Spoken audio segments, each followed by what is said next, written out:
আসসালামু আলাইকুম, সবাই কেমন আছেন? আজকে নতুন আরেকটি ভিডিও নিয়ে আসলাম। 15ই আগস্ট ছাত্ররা পুরাপুরি নিরাপত্তা দিচ্ছে।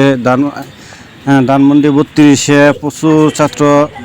তারপর আসাদ গেট, এই আসাদ গেটে প্রায় 150 ছাত্র। এখানে গাড়ির তল্লাশি চলছে, খুব কঠোরভাবে গাড়ি চেক করা হচ্ছে। হ্যাঁ, আমার ক্যামেরার ওই পাশে প্রচুর ছাত্র আছে, ওরা ভিডিও করতে দিচ্ছে না, ভিডিও করা নিষেধ দিয়ে দিয়েছে। তো আমার কথা হইলো, ভিডিও করতে দিবে না ভালো কথা, ভিডিওটা সবাই শেয়ার করে দিন। ভিডিও করতে দিবে না ভালো কথা, কিন্তু কি কারণে দিবে না জিজ্ঞাসা করলাম। তারা বলছে যে ভিডিও করা যাবে না, এটা আমরা ভিডিও করতে দিব না, আমাদের ভিডিও করা যাবে না। তাদের কথা হইলো এটা ভালো কথা। তো আমার কথা হইলো, যখন আওয়ামী লীগ সরকার ক্ষমতায় ছিল, ছাত্ররা আন্দোলন করছিল, তখন আওয়ামী লীগ আর পুলিশে ভিডিও করতে দেয়নি, বলছে ভিডিও করা যাবে না, মোবাইল নিয়ে নেওয়া হবে। এখন ছাত্ররাও একই কথা বলে যে ভিডিও করা যাবে না, ভিডিও করলে মোবাইল নিয়ে নেওয়া হবে, ভিডিওটা ডিলিট করে দেন, নাহলে আপনার ফোন নিয়ে যাব। তা আমার কথা হইলো, প্রত্যেকটা চ্যানেলে কিন্তু ছাত্রদের আন্দোলন নিয়ে সব কিছু বলা হয়, নিয়ে ছাত্ররা অনেক রাগ যে আমাদের সব কিছু সব চ্যানেলে ধরে না, সব তথ্য সব চ্যানেলে দেয় না। তা আমি যতটুকু আজকে বুঝলাম যে যখন যে ক্ষমতা থাকবে তখন সে তার ক্ষমতা দেখাবে।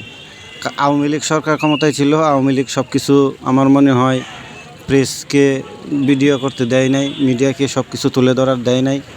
এখন ছাত্ররা যেমন আমাকে বাধা দিয়েছে, আর অনেককে বাধা দিচ্ছে। তা এখন তারাও তো দিচ্ছে না। এটা স্বাধীন দেশ হইলে তারা কেন ভিডিও করতে দিবে না? আমার প্রশ্ন হলো ওইটা, জাতির কাছে তুলে ধরলাম। আপনারা কমেন্টে আপনাদের মতামত জানাবেন। আমি তো খারাপ কিছু তুলে ধরছি না। তারা চেক করছে গাড়িগুলোতে কোনো সমস্যা আছে কি না, কোনো কিছু পাচ্ছে কি না, ড্রাইভিং লাইসেন্স ঠিক আছে কি না, গাড়ির নিচে কোনো কিছু পাচার করছে কি না, এগুলো চেক করছে, ভালো কথা। এগুলো তো আমি তুলে ধরছি যে ছাত্ররা খুব ভালো কাজ করছে, এগুলো তারা করতে দিবে না। আর এটাকে তুলে ধরা অপরাধ, অবশ্যই এটা আপনারা কমেন্টে বলে যাবেন।